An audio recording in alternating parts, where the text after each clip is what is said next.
Hi, Lou here to talk about something that should be simple in RPGs, tabletop RPGs, but apparently isn't. The notion that the referee might be stifling the player's creativity. And the usual caveats that these slides are wordy for people who don't hear so well, but I expect most people will listen to this screencast rather than watch it. So what's the problem?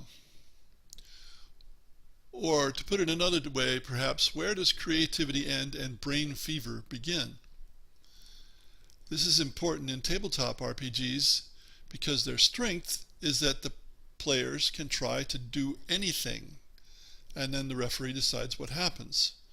This is in contrast to video RPGs, where you can only do what the people who make the game have anticipated and offered you the chance to do. Now, back in the 80s, I was known to say that players habitually try to gain unearned advantages, and the referee has to snuff that out. But a lot of people, a lot of referees, seem to not understand that these days.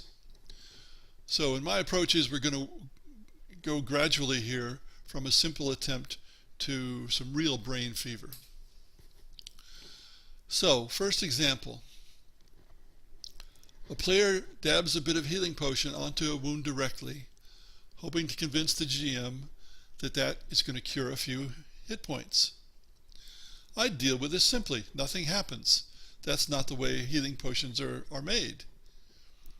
But another GM complained, quote, "I don't know what to do when he says stuff like this. I wish he'd just use the potion. I have to say something like, okay, if you roll a 1 on a d20, it like heals 3 points of damage. And then the player rolls a 1. I hate this stuff," unquote. This is a real example. At least I read about it somewhere. I didn't see it happen. Why doesn't this game master just say no? And I'm afraid I can't explain it. Because the simple thing is to say no. And in fact, a really good game master would not only say no, but say, well, you've used up some of your potion, and now it'll heal 1 less point when you drink it. That would stop this kind of crap immediately. It somehow reminds me of the GM who says, my characters are so powerful I can't cope with them. And my reaction is always, you must be kidding. If you just want to kill characters, it's not hard at all, and it's even easier to say no or nothing happens. An example somewhat further out. A player has his character, who is more or less a bard, carry around a dead kobold.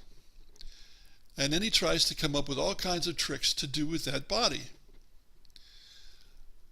Now, I probably should have caused this character to be encumbered so that they wouldn't bother with the kobold, and that would have simplified things, but it was a playtest of my own basic role-playing game rules, and I didn't bother.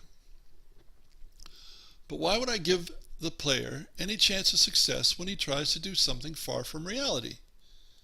It's nonsense.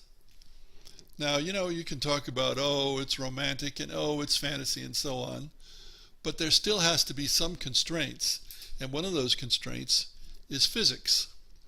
Well, here's an example of really trying to make physics go a long way, ignoring physics, in other words. The party encounters a creature on the plains, outdoors, that throws sharp, crystalline, frisbee-like discs. You may be familiar with monsters like this. One player puts one in a bag, and then he puts the bag in his backpack. So they get to a dungeon, they wander around the dungeon, and he gets himself KO'd and captured by a water naga. He's alone at this point, which says almost all you need to know right there. He wants the disc to slip out of the bag, out of his pack, and cut the naga in half. I get a roll for that, he says, and grabs some dice. No, you don't, I say, and even if you did, it'd be something like a 0 on 6 10-sided dice. And I think I underestimated that. So he starts collecting D10s. I just laugh at him. I'd said no. I didn't even need to point out, if it was likely to happen when he was captured and knocked out, it was much more likely to happen while he was carrying the disc all over the dungeon and moving around.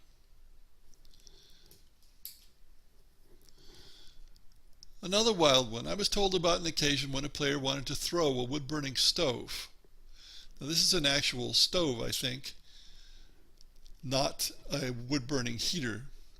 If you've never seen one, my grandmother had one. This is in the 50s. They're very large, solid iron, and must weigh a great deal. The chances of moving it quickly, let alone throwing it, are nil. But the young referee gave a fairly easy chance to roll to succeed. No, just say impossible. And if you do that often enough, players will stop trying to disrupt the game by suggesting ridiculous things to do. Unfortunately, it requires an understanding of physics and math, and most people don't understand the difference in magnitude between 1 in 100 and 1 in a million. They think they're right next to each other. The first one is 2 zeros on 10-sided dice, and the second is 6 zeros on 10-sided dice. And of course, 1 billion is 9 zeros. The simple thing to do is just say no and not worry about trying to assign a probability to something that you probably don't understand. Now, am I stifling creativity? No, I'm enforcing reality and simplifying the game. Players want to get on with the game and not wait while one player frequently tries to find ways to get around the rules, which is what this is at bottom. That's simplicity. Not letting people do this. Making fun of what they're doing. That's not stifling creativity. That's forcing people to play within constraints. And constraints promote creativity. The rules are constraints. Physics is constraints. Reality is constraints. Creativity within constraints is real creativity. Brain fever is just wild imagination that ignores constraints. I'd much rather, as a teacher, promote creativity, not brain fever. Brain fever doesn't do anybody any good. So what can you do as a referee? Enforce reality and simplify the game is what I suggest. Don't give a chance for just anything, especially not a chance that turns out to be unrealistically good. There's a difference between 1 in 20 and 1 in a million. There's a big difference. Even 2 D20s coming up 20 is only one chance in 400. I've seen that happen. You probably have too. But you may not have seen 1 in a million happen. Also, don't allow new rules changes to take effect until the next game session. That gives everybody a chance to think about it further and maybe change their minds.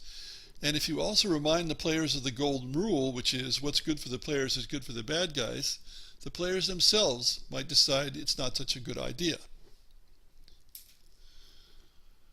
It comes down to who's in charge. The GM cannot concede control of the game to the players. He or she is not just an arbiter of the rules. Don't let frequent attempts to work around the rules disrupt the game. Say no enough, and even those who learn bad habits at home will give up. And by bad habits I mean lots of kids learn to keep needling or asking their parents to let them do something, and sooner or later the parents cave in. You don't have to cave in. So to sum up, games may fail when rules and reality aren't respected. Creativity is okay until it disrupts the game. Thanks for listening.